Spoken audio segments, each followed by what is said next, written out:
It's time to sit back, relax, and listen to Change Your Attitude, Change Your Life. Change Your Attitude, Change Your Life will inspire, motivate, and empower you. Live your best life now. Listen, learn, think, and decide. Change your attitude, change your life.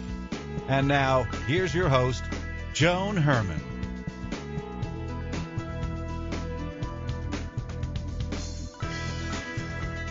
Welcome to Change Your Attitude, Change Your Life. I'm Joan Herman. Thanks for tuning in. Change Your Attitude, Change Your Life brings you interviews with some of the most inspirational and influential people in the world. It's our goal to educate and empower you so you can live your best life now. Thank you for taking time for yourself, and thank you for letting us be a part of your life. We have another great show for you today.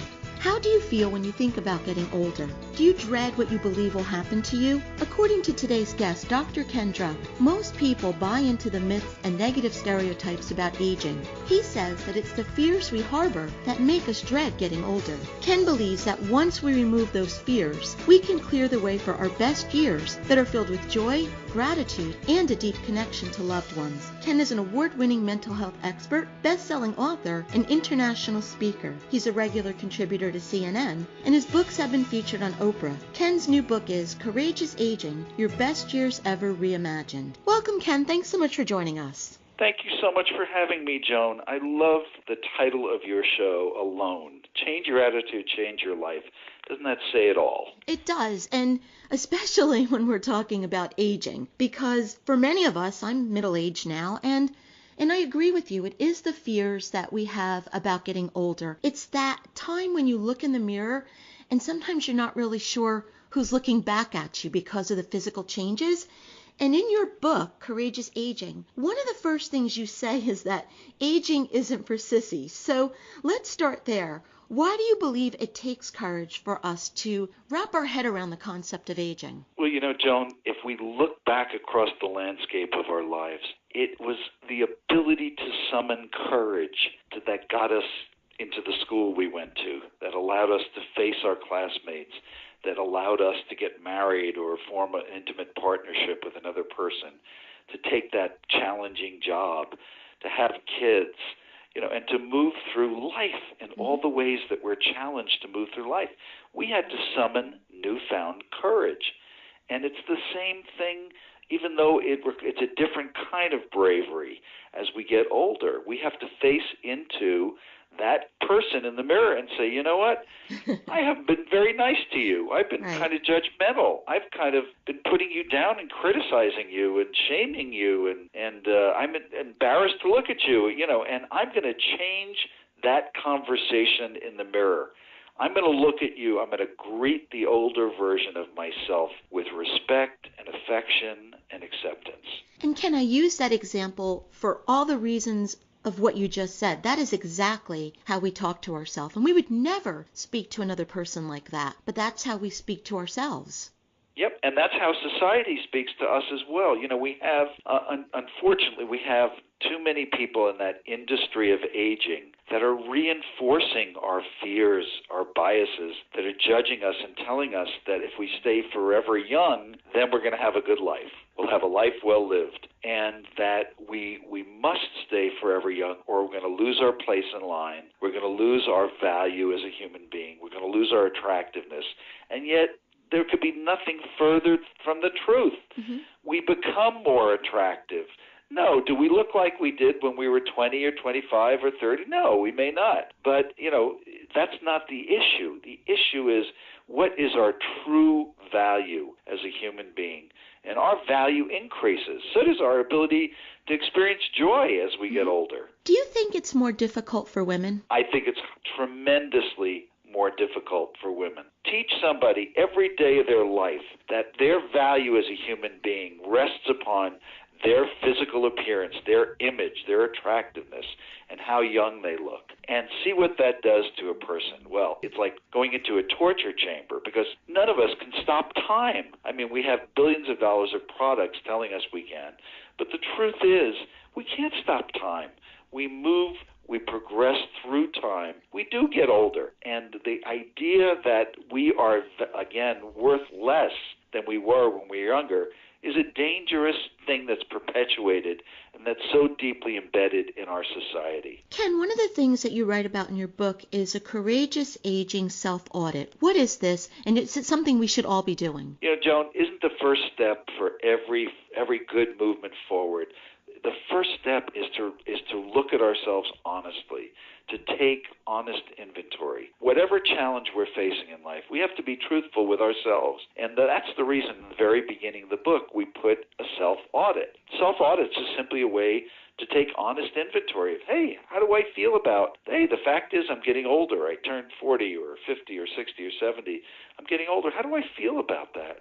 And to take inventory and identify what I call hot spots, places where we have an inordinate amount of fear, or places where we hold shame, or we're apologizing, we're embarrassed, or where we're dumbing down because we're avoiding certain things about getting older, about how we're changing. And the first step is to reflect and to take inventory and to say, that's my work. Those are the things I need to work on. Because if I change those things, the way I look at and the way I feel about those things, I'm going to change my life. I'm going to become the better version of me, the more courageous, smarter, a more irreverent, more fun version of myself. So we have all the power we really need the way we think. I think we have an enormous amount of power to change things, but we also have to pay attention to the fact that life has its own terms. Life will weigh in. Life will speak on its own accord, and that we have to balance. You know, we have to set our course and create a trajectory to our best possible future. And we have to set our minds and our thoughts. But we also have to realize that life will have its say, and that sometimes we try valiantly to create a beautiful life. We create a beautiful blueprint, and then something happens, and it's a setback. And we think, oh, my God, I didn't do it right. I didn't think positively enough. Mm-hmm. And that's not the truth. The truth is that life will always have its say, and we have to balance life's terms with our own terms, the terms we set for the life we want. Ken, I have friends that really seem to identify with the physical changes that are occurring to them. They talk about their stiff knee or having trouble getting up after sitting for a length of time. How important is it for us to release that connection and say, I'm not my aches and pains? I love your question, because it's so important. First of all, we need to vent. It's okay that sometimes we feel sorry for ourselves. Mm-hmm. Sometimes, we want to go, yuck, I don't like this. We need to be able to voice our objection. But if we allow that objection to become a chronic complaint and part of our identity, if we become a whiner and a victim and a complainer, first of all, it makes people not want to be around us that much. Because that's all we're doing is whining and complaining, rather than doing something to make our situation better, doing something and being an inspiration to other people. Because, we've all got some aches and pains, but look at what I'm doing. I'm going to a yoga class. Look at what I'm doing. I take a walk every morning. I hike, or I exercise, or I'm eating the foods that are nourishing to me, or, I've found ways to vent in a healthy way, and not to make it my preoccupation or my identity. Ken, so many people live in the past. They allow all those what ifs, or if I had done something different, to really dictate where they are in their life at the present moment.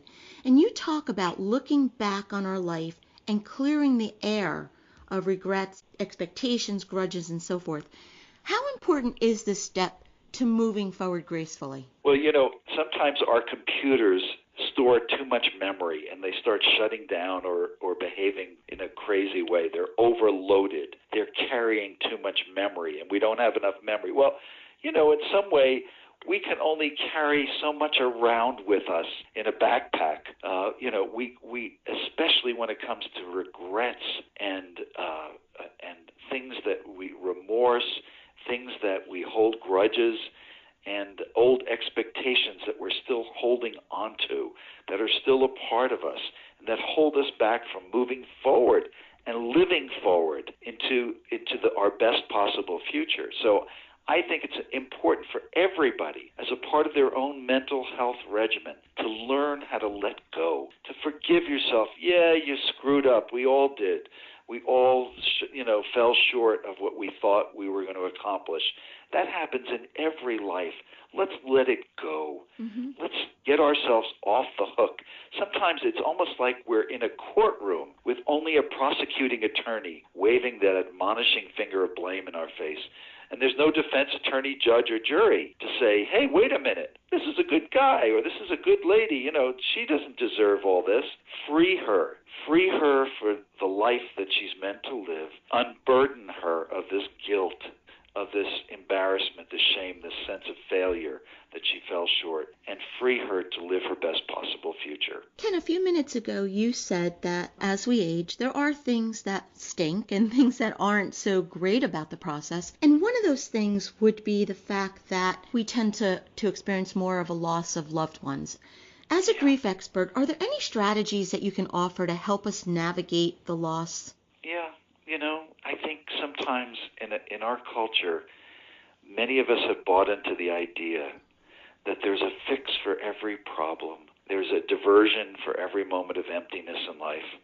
There's a pill for every pain. And the truth is that sometimes in our lives, when we suffer losses, we really are forced to stand in a moment of sorrow.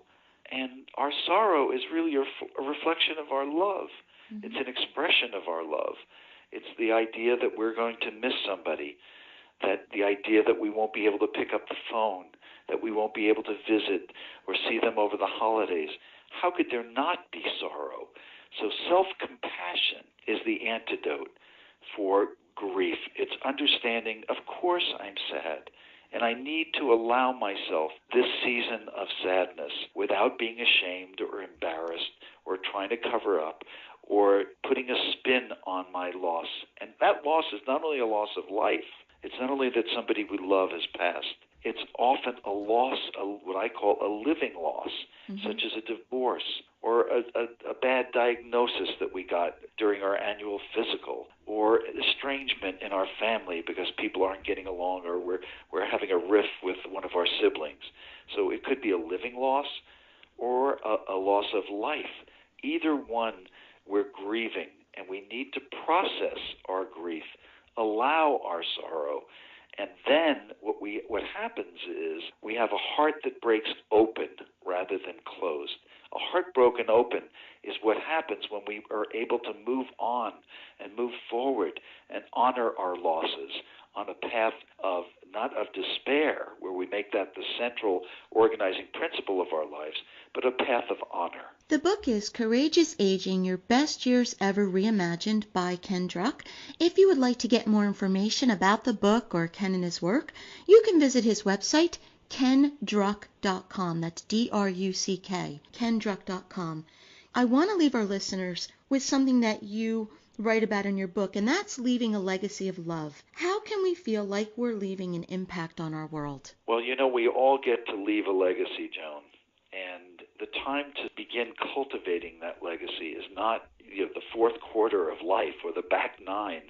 We can do it starting this moment, right now. And leaving a legacy of love means cleaning things up, setting the table, putting our house in order. All those things point to, number one, getting our estate plan. If something were to happen to us today, we're not going to leave the people we love in chaos and confusion. Putting our estate plan, our financial and legal future in order. Putting our relationships in order.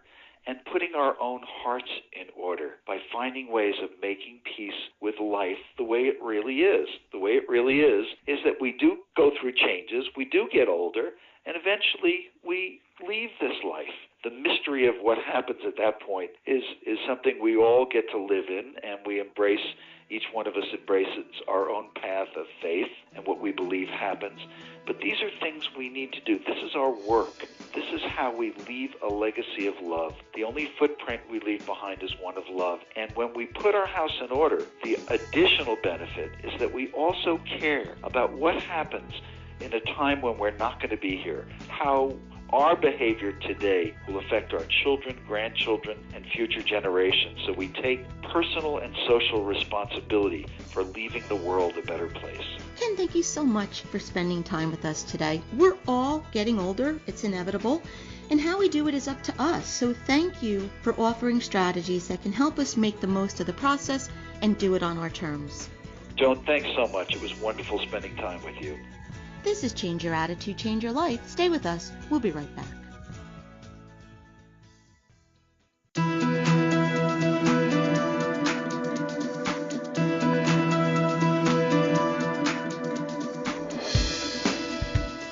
Thank you for joining us. I hope you found the show informative. At Change Your Attitude, Change Your Life, we believe that knowledge is power. Take what you've learned, apply it, and live your best life now. Remember that the information provided are the opinions of our guests and should never replace the advice of a professional who knows your personal situation. If you'd like more information, visit our website, CYACYL.com. While on the site, listen to past shows on demand, read our digital magazine, take part in the book club, check out our team, and be sure to follow the show on social media. Until next time, this is Joan Herman. Thanks for tuning in.